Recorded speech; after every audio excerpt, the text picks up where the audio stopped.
Investigators seek a serial bomber whose targets crisscross New York State. 4 deadly explosions in 90 minutes leave only vague clues to the bomber's identity.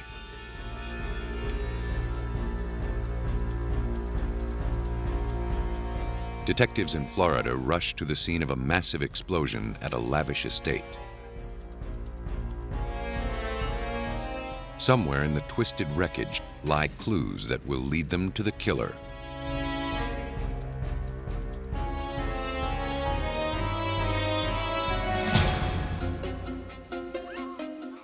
Bomb investigators must piece together the shattered remains of an intricate puzzle.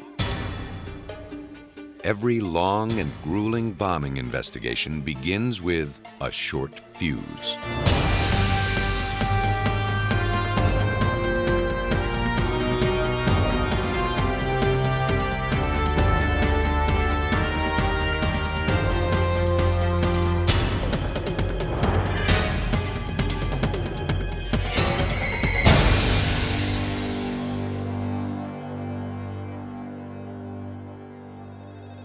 Eleanor Fowler of West Valley, New York, had no idea the phone call she received a few days after Christmas in 1993 would be a prelude to death.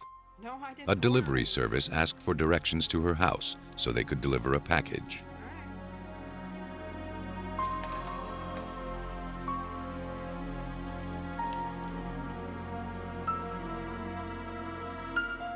Suspicious, Eleanor called the police.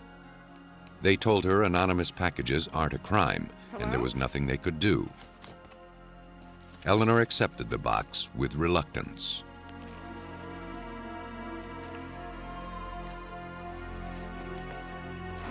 She cut into it and removed the crumpled newspaper.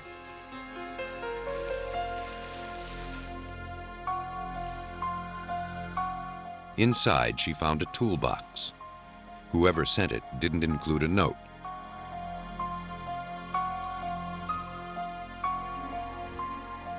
She flipped the latch and lifted the lid, triggering a fatal explosion.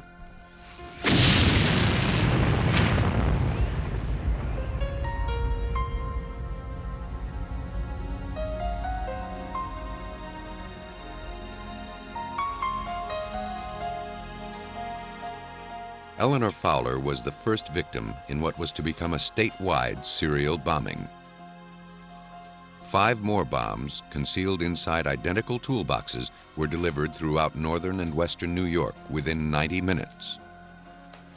4 of the bombs exploded, killing 5 and injuring 2.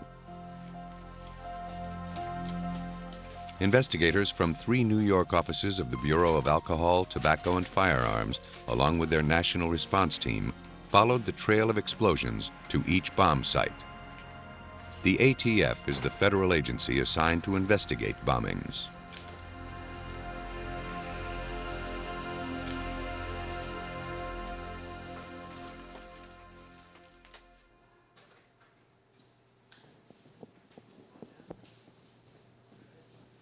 Special Agent Scott Sammis of the Rochester Bureau of the ATF was one of the first agents to respond. The investigation starts on December 28th, 1993, when I receive a phone call from my supervisor, who tells me to respond to Buffalo. He's had several bombings, possibly several deaths. Please come out there and assist. I'm in Rochester. I'm an hour and a half away. He then calls me back a few minutes later and asks me to stay in Rochester because there's just been a detonation in Rochester with possibly some deaths there.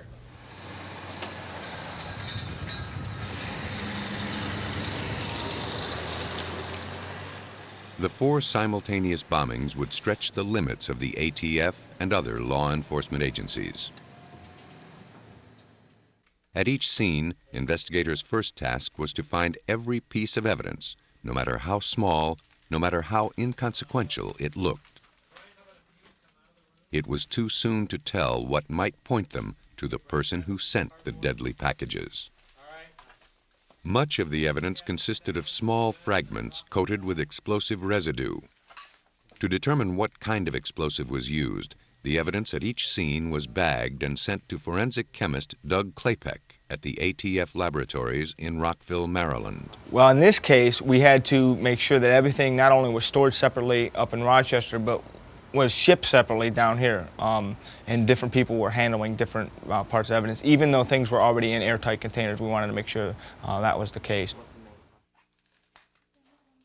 As the lab processed the evidence, investigators tried to trace the packages. The bomber used local delivery services and the U.S. mail, making the parcels difficult to trace. Unaware of their deadly cargo, the unsuspecting drivers made their rounds.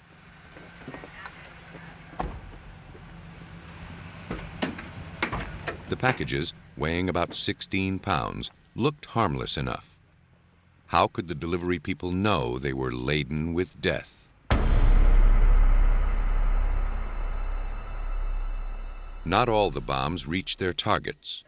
When one driver tried to deliver a package to Corrections Officer Scott Kemp at the New York State Penitentiary, he learned Kemp wasn't working. The penitentiary couldn't accept the package.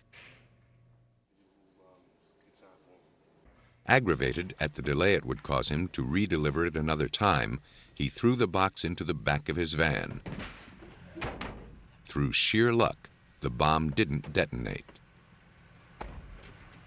This bomb and another that malfunctioned were disarmed by the Erie County Sheriff's Bomb Squad. They provided investigators with an important break in the case. They now could look at how the bombs were built. Inside this device, after it is tripped by opening it up, this would trip the device. Not doing the latch, but opening it up like this would trip the device, like that. That would cause the detonator to explode inside here and hit this about 4 pounds of dynamite. Also included inside of this device was about 11.5 pounds of shrapnel. And these shrapnel pieces were of 28 different varieties. Propelled by the dynamite, each piece of shrapnel travels 10 times faster than a bullet. Moving at 14 to 15,000 feet per second, the shards can tear through solid concrete. Explosives are grouped in two categories: high explosives and low explosives. High explosives like dynamite and C4 are the most powerful.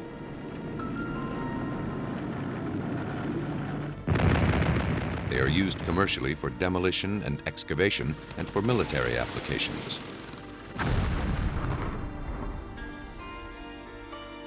Very stable to work with, high explosives require a great amount of force, a detonator, to set them off.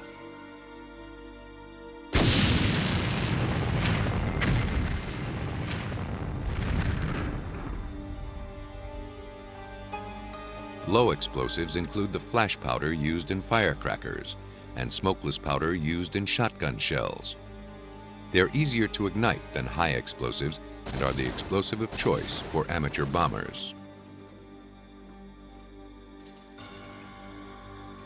By looking at the degree of destruction at the New York bomb scenes, investigators knew immediately that it was caused by high explosives. James Crippen, a 9-year veteran with the Colorado Bureau of Investigation, trains law enforcement agencies to conduct bomb investigations at the scene and in the lab. He's seen his share of the havoc wrought by high explosives.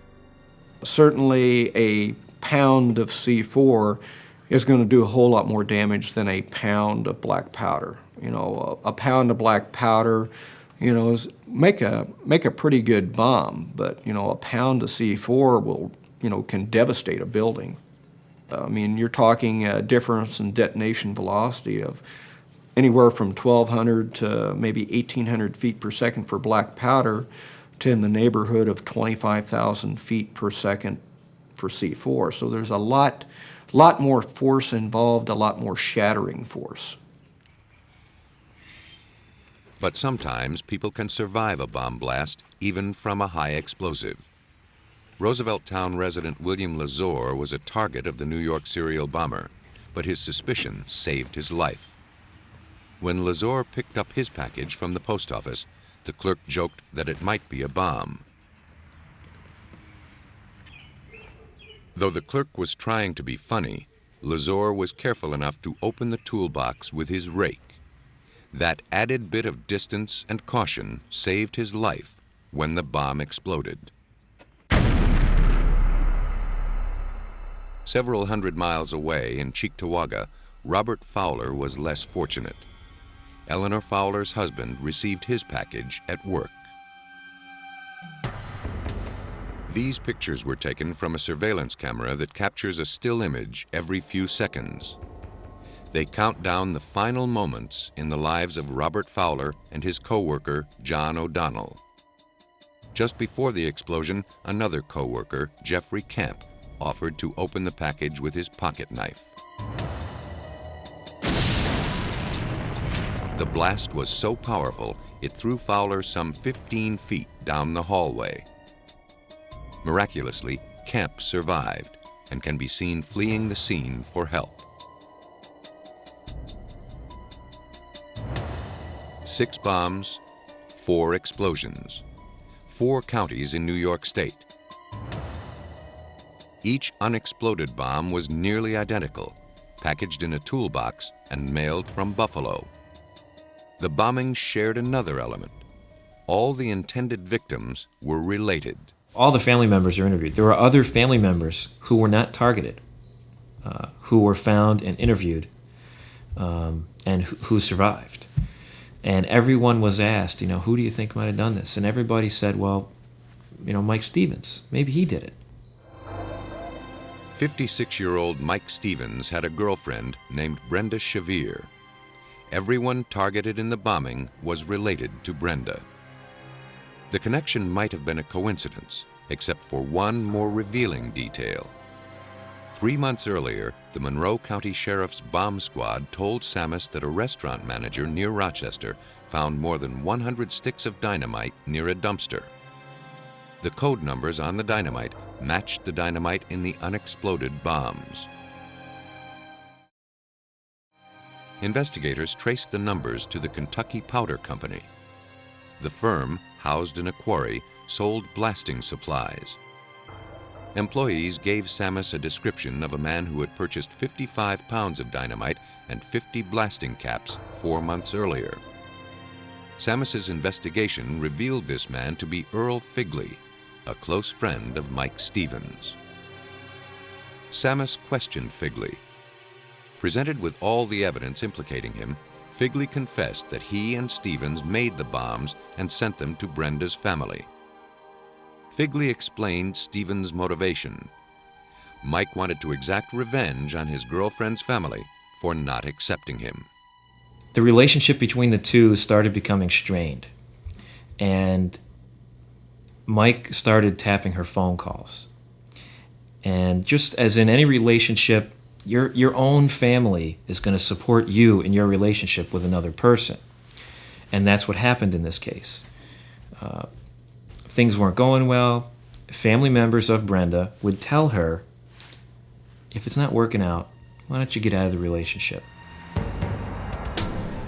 Police had enough evidence to arrest both Earl Figley and Mike Stevens, but they still had to build a case that could not be beaten in court.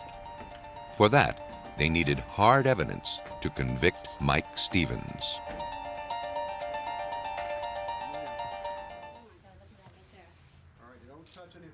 In New York in 1994, detectives continued to follow every lead as they built their case against a serial bomber.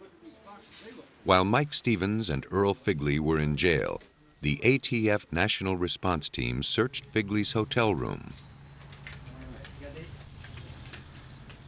They found boxes identical to the ones used to send the bombs.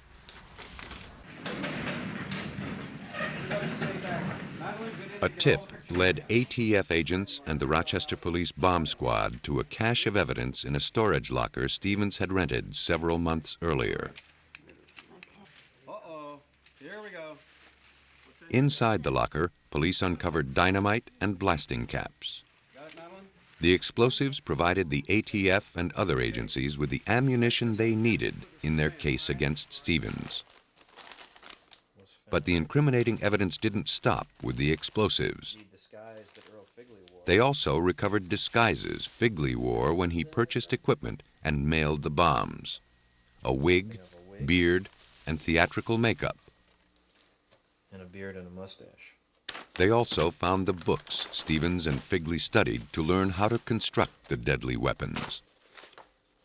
The fact that these books exist represents the risk we take living in a free society, according to bomb expert James Crippen. The information has always been around on how to build devices. That's one of the things that we live with in the United States, because we have a very rigid view of freedom of information, no matter how much trouble it's going to cause us down the road. And I certainly agree with that point of view that, you know, you don't want to restrict information. You just hope that people will use it responsibly. Besides the explosives and books found in storage, investigators also found tools in Stevens' home. And like most everything else used in a crime, tools can be traced. At the ATF laboratory in Rockville, Maryland, forensic investigators carefully studied wire cutters they found in Stevens' home. Toolmark specialists had to match the wire cutters with the marks they made on the wires found in all the bombs. Toolmark examiner Elizabeth Gillis. When you have two tools that come off the production line one after the other, they're each going to have their own individuality, their own individual marks, so that when you do make a test cut with the tools, you can put them on the microscope and be able to differentiate between which tool made which mark.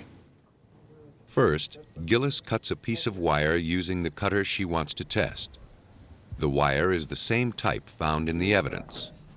Investigators must make dozens of cuts with the tool in order to study the angle, contact area, and other attributes of the cut.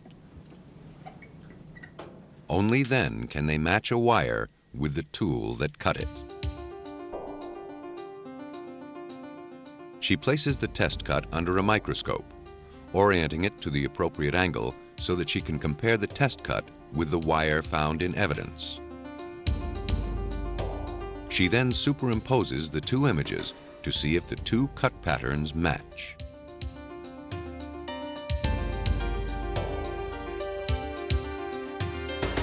In the case of Mike Stevens, investigators made a successful match. The wires used in all the bombs had been cut by the wire cutters found in the basement of Stevens' house.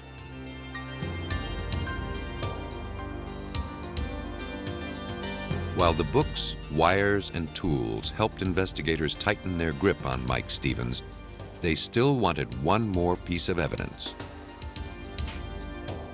They needed to establish a connection between the explosives and the suspect. People think that when a bomb goes off and blows up, that everything goes away. There's nothing further from the truth. When you have an explosion, all the explosive material is converted into a gaseous state that actually is consumed in the explosion. Well, that will go out as a heated gas, and when it hits other objects, it will cool down and start coating those objects, such as metal or clothing or wood or whatever. So not only will you have unreacted particles of explosives, but you'll have this gaseous film that's developed on other objects that you can test and get the residues from. At the ATF lab in Rockville, Maryland, Doug Klapek analyzed residue from the bomb scene to determine the kind of explosive used. Once identified, Klapek tried to match it with evidence collected from Mike Stevens. The residue from explosives evaporates quickly, so samples of the debris were packed in airtight canisters. To test for explosive residue, Klapek had to capture it as it dissipated. He prepared a charcoal-filled pipette, which he then inserted into the top of the canister.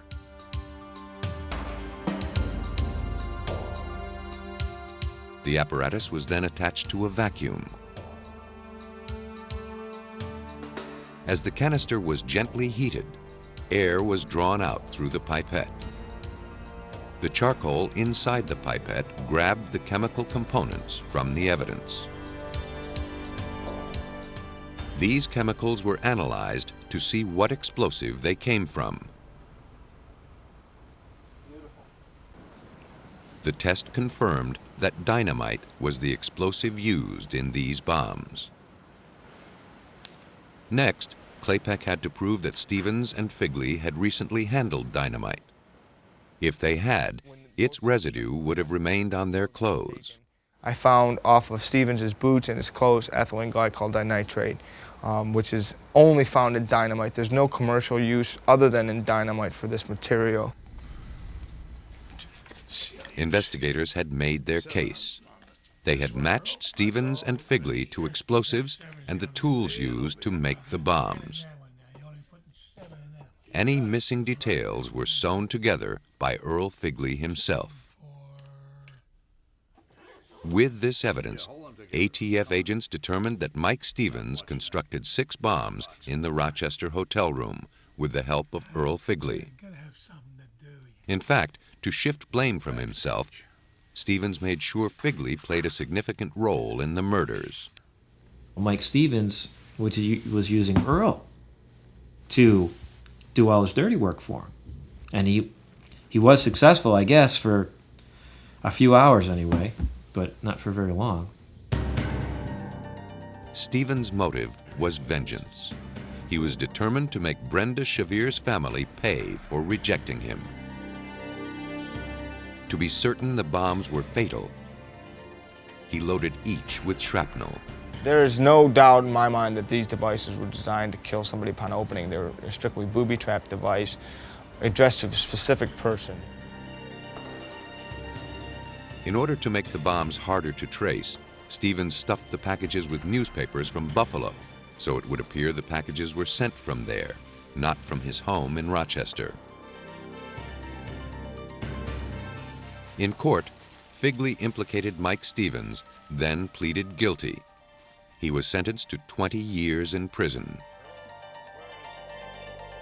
Convicted of the deaths of 5 people, Stevens was sentenced to 4 consecutive life terms. Most times, when a bomb detonates, it begins an agonizing catastrophe. But in a small town in Georgia, explosions are an everyday occurrence.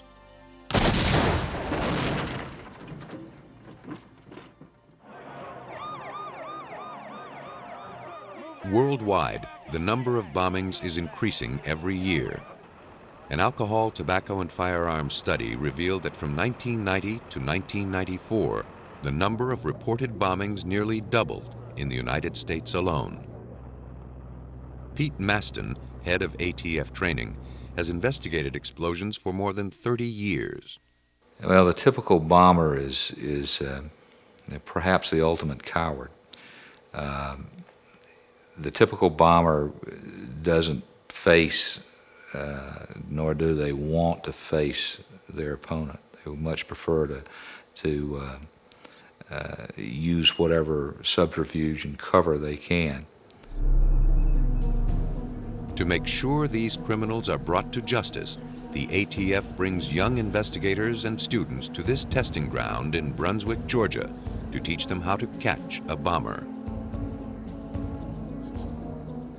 Here, the ATF trains evidence technicians, fire investigators, schematic artists, and explosives technicians. At the academy, each skill is refined by repetition. On this day, ATF bomb scene instructors will test their students' knowledge by detonating 3 car bombs, simulating real crime scenes. The men building and packaging these explosives are highly trained experts. Their job is as delicate as it is dangerous.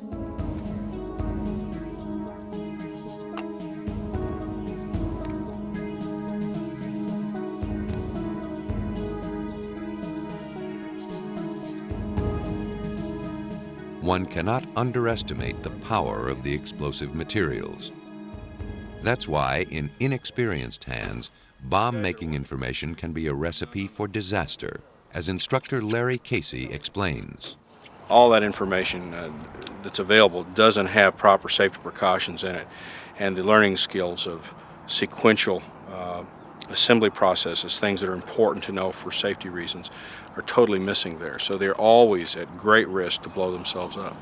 And we oftentimes will get a call and you'll find the tragic aftermath in a garage or someplace where the kids were doing experimentation, and what you get are pieces of bodies and tools scattered around and death and destruction, and that's the sad part of this.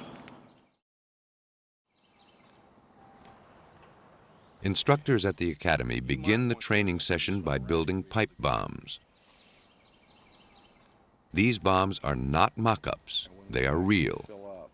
The explosive powder must be filled with great care. Just a few grains stuck in the pipe thread could trigger a blast.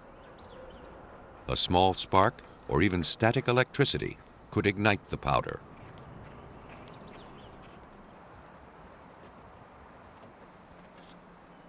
For the test, the bomb is placed so the end caps shoot into the engine compartment and the back seat, making the work of finding them more of a challenge for the students. So that big high pressure end cap should go right into that radio area. So it's fore and aft kind of at this angle? Yeah. Okay.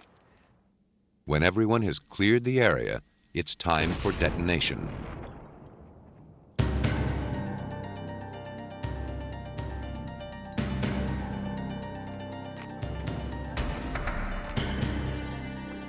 After the explosion, ATF investigators inspect the wreckage.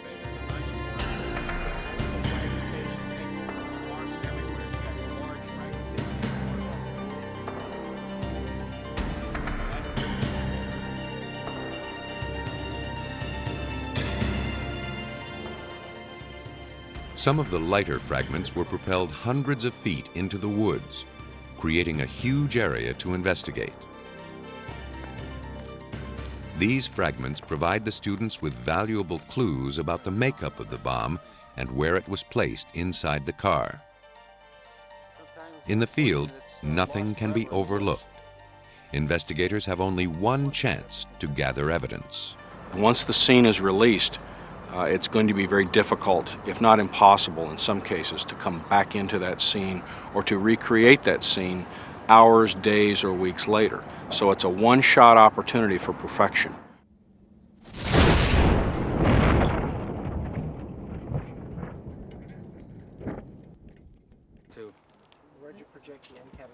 It quickly becomes evident how destructive these small pipe bombs can be.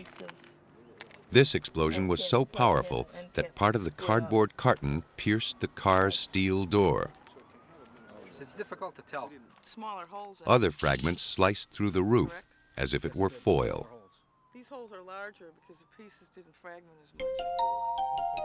Instructors prepare the next bomb by mixing several low explosives into one powerful cocktail.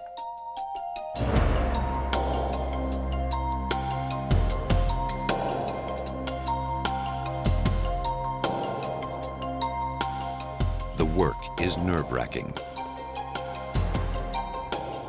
The powder must be tamped into the pipe and the detonator delicately taped to the loaded bomb.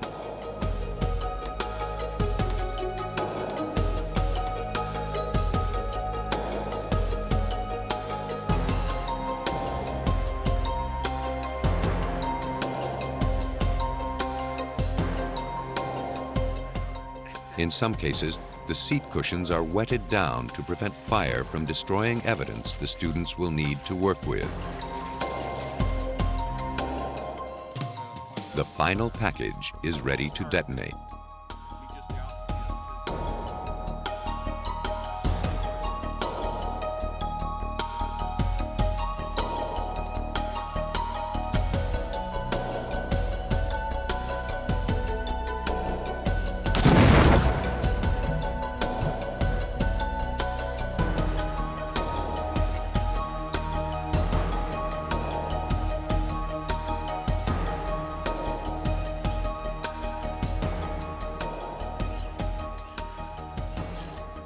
After the explosions, the students divide into teams.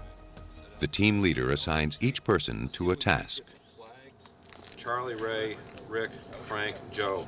And Colin's going to kind of be the overseer of that group. What you found, if you feel like you found something that's a really critical piece of evidence, it's going to give us particularly the guys that are on the car, to give them an idea on what the device is, to help them look more deeply into certain things. Let's bring that up. The students work together to investigate the bomb scene. In the field, ATF agents have to work quickly and under a great deal of pressure. Students are taught early on they will have to work with state and local authorities, laboratory technicians, and most importantly, each other to solve a crime. One team begins its work by forming a perimeter around the scene. Then they divide the area into quadrants before they begin their search for fragments.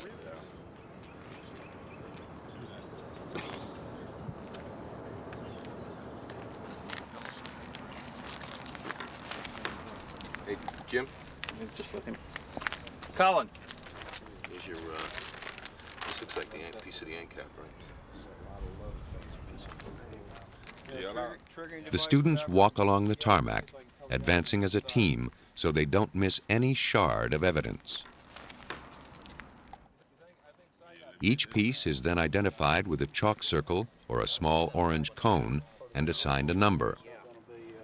In an explosive scene like this, evidence numbers can reach into the thousands.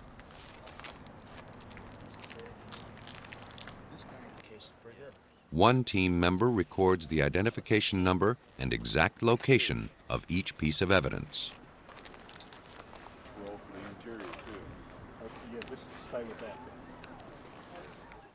Distances between the fragments are measured to plot their location.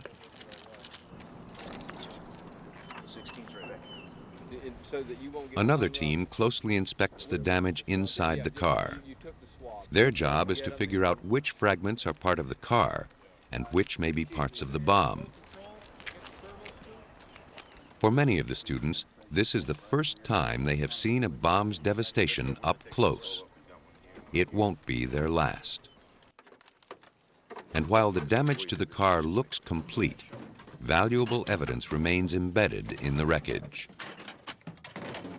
Hatchets, hammers, and crowbars are brought in to pull these clues from the vehicle. The car is literally dissected as students search for pieces of the bomb lodged in or behind the dashboard. They never know where they might find the most significant piece of evidence. The students then move the car and search underneath. Bombs explode in all directions, and clues typically become embedded in the asphalt.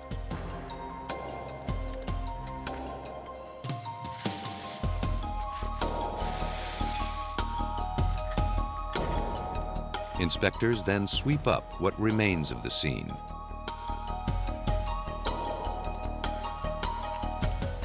The debris is then carefully sifted through a thin wire screen to separate any small clues that may have been overlooked.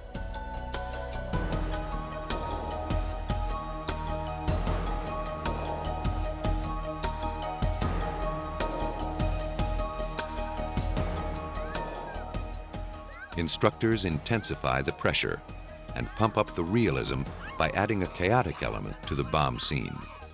They're called survivors.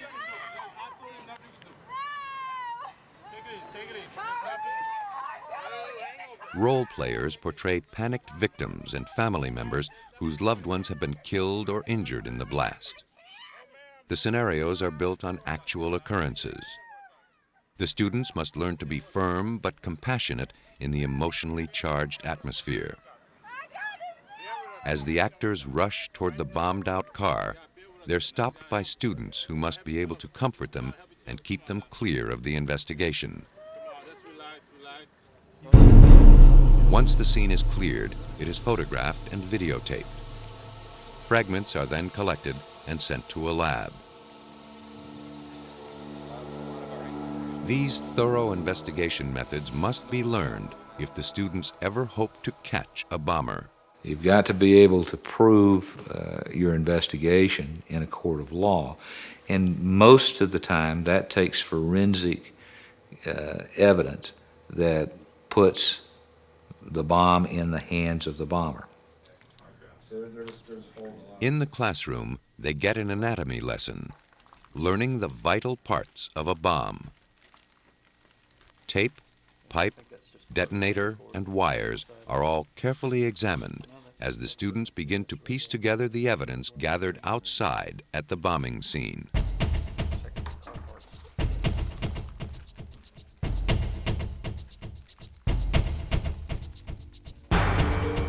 The need for well-trained ATF investigators is crucial for crime solving. Usually, when a bomb goes off, the bomber is miles away. But in a case in Florida, he struck frighteningly close to home.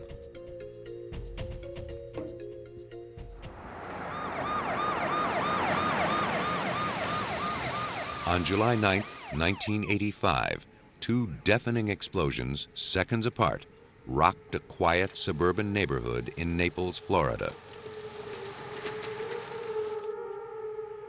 The Collier County Sheriff's deputies immediately arrived at the scene. But the explosion had already taken the lives of two people. Matron of the wealthy Benson and Hedges tobacco family, Margaret Benson, and her adopted son Scott were killed. Margaret's daughter, Carol Lynn, was critically injured.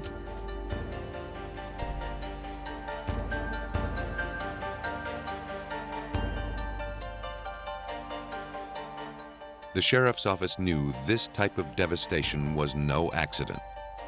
They called the ATF for help. Special Agent Ralph Ostrowski worked the investigation. In my 22 years with ATF, particularly my time in Cleveland, when I worked a lot of organized crime, bombings, vehicle bombings, this was without a doubt the worst vehicle bombing I had ever seen.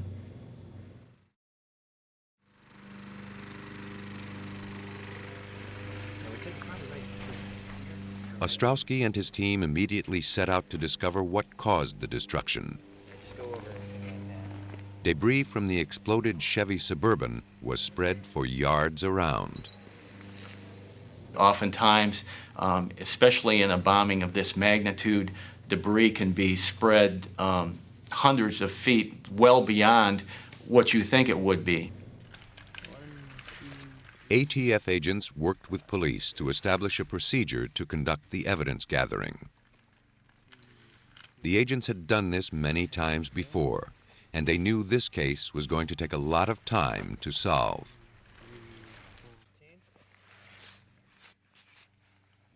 So by the second or third day, needless to say, the scene got to be very, very tedious to work. The agents were forced to wear masks because of the stench, and they did an excellent job in recovering as much of the evidence as they did recover.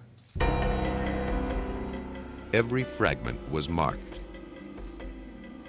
Chalk outlined where pieces of debris landed after the explosion.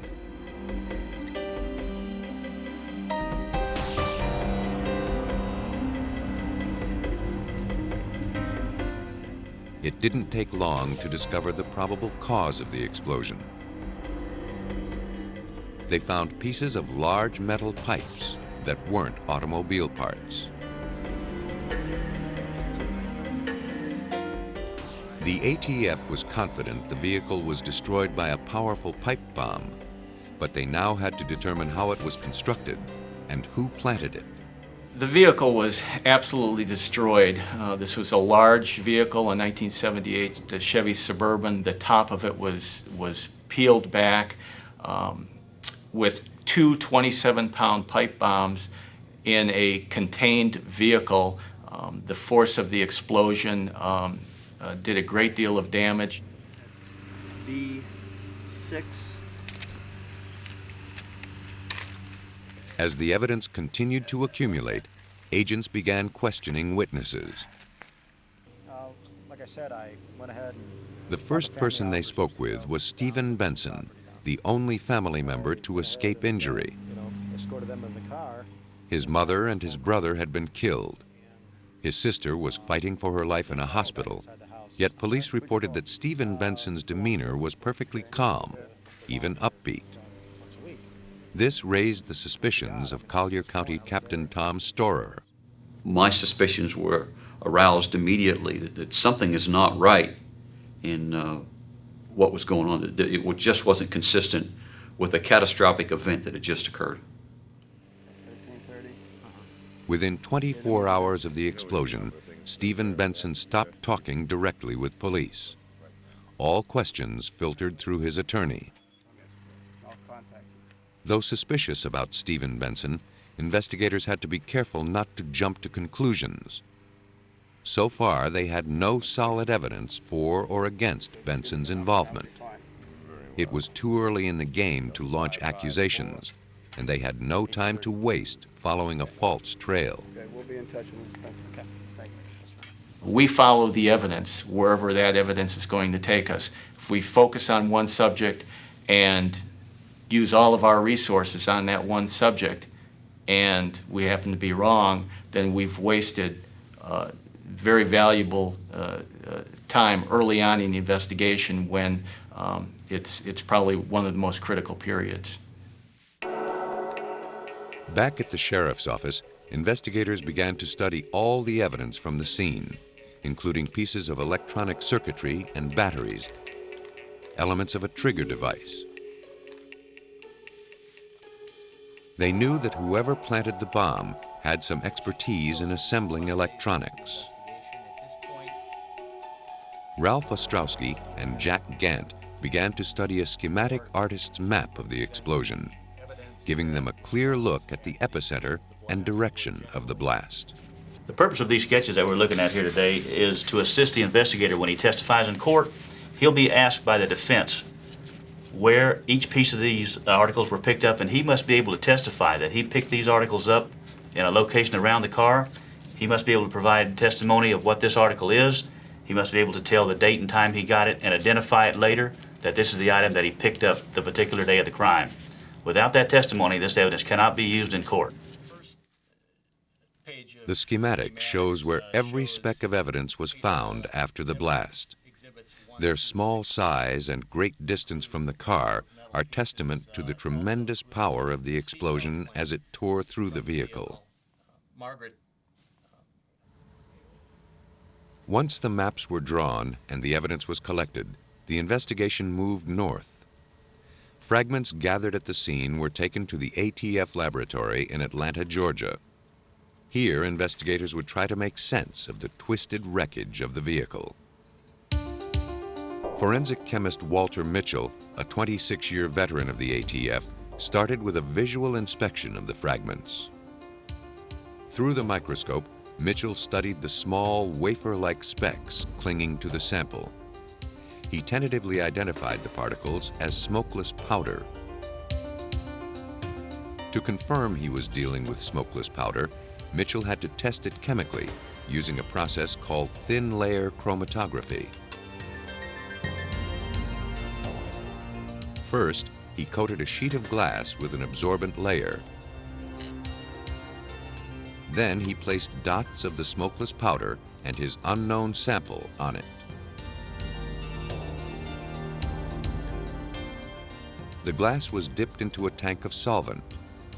As the solvent was drawn up the absorbent layer, it carried with it small quantities of the dissolved powders. If the powders were the same, they'd migrate the same distance up the glass, forming streaks of identical length and color. Mitchell removed and dried it.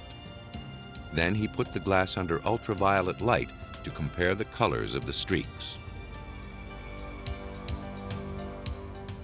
In this case, the color of the smokeless powder and the unknown sample matched. A comparison of the lengths of the streaks matched too.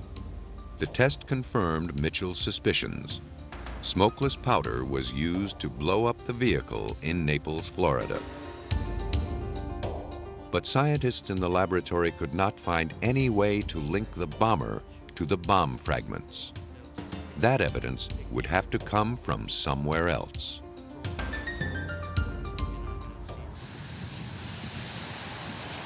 In Naples, Florida, forensic investigators began to track down the origin of the metal pipe they believed housed the bombs that killed the Bensons. Pipe manufacturers stamp a maker's mark on their products. Fortunately, enough of the logos survived the blast to be identified. Agents traced the pipes to the only company in town that sold that brand. A store employee told investigators that a few days earlier he had sold the pipes to a man wearing a baseball cap and sunglasses. The buyer said he worked for the Delray Construction Company. Investigators later found out that no such company existed. They took the invoices as evidence. The signatures were nothing more than a scribble, but the paper contained something more revealing. The invoices bore the impressions of a palm print. Could they be the link to the suspect, Stephen Benson? Authorities obtained Benson's own palm prints for comparison. They hoped to find enough points of identification between the two to make a match. In this case, these palm prints that did come up on these forms are in excellent condition, and the points of identification probably reach near 60 to 75 points of ID. There's no question in anybody's mind that these palm prints are those of Stephen Benson. We have an item we'd like to show you that A background check on Stephen Benson uncovered his fascination with explosives. In a high school yearbook, a dedication he wrote to an old girlfriend read, "I hope to see you this summer, then we can bomb around." We had developed information that he started experimenting with explosives back many years ago in Pennsylvania. We had talked to witnesses that saw him with firecracker, M80, M100 type of devices, using copper tubing, using remote control to set off some of these firecrackers.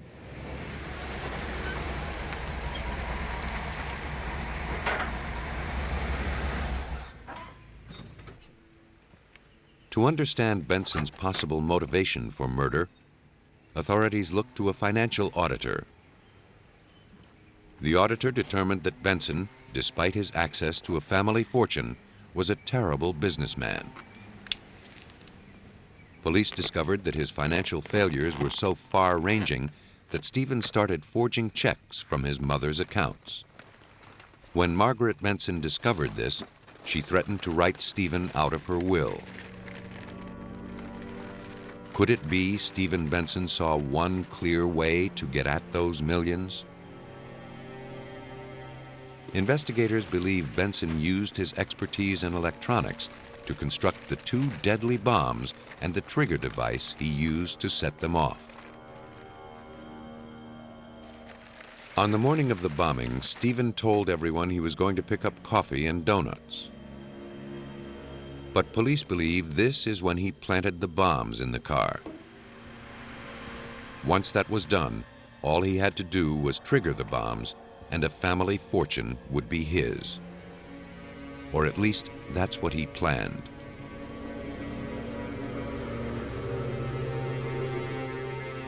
After Stephen placed the bombs under the car, he drove back home.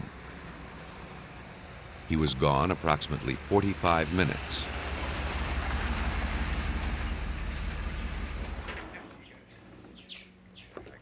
Carol Lynn, Margaret, Scott, and Stephen set out to drive to the Gulf Coast to survey property for a new house. Carol Lynn reported that Stephen calmly walked side by side with the group, giving no indication of the tragedy he knew he was about to ignite. But as they were all about to get into the car, Carol Lynn noticed something was wrong. Carol Lynn was able to tell us that the morning they got into the vehicle to leave, that things didn't look right at that point. She noticed that Scott was the driver. That was very rare that Scott was ever the driver. She noticed that Mother was in the front seat. Mother was seldom in the front seat, and that was her place because she got car sick a lot. According to his plan, Stephen made sure everyone got into the car.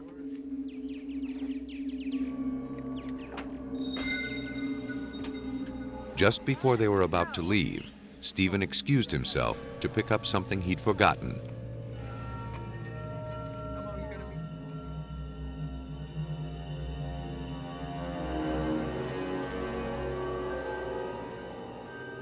he disappeared inside the house.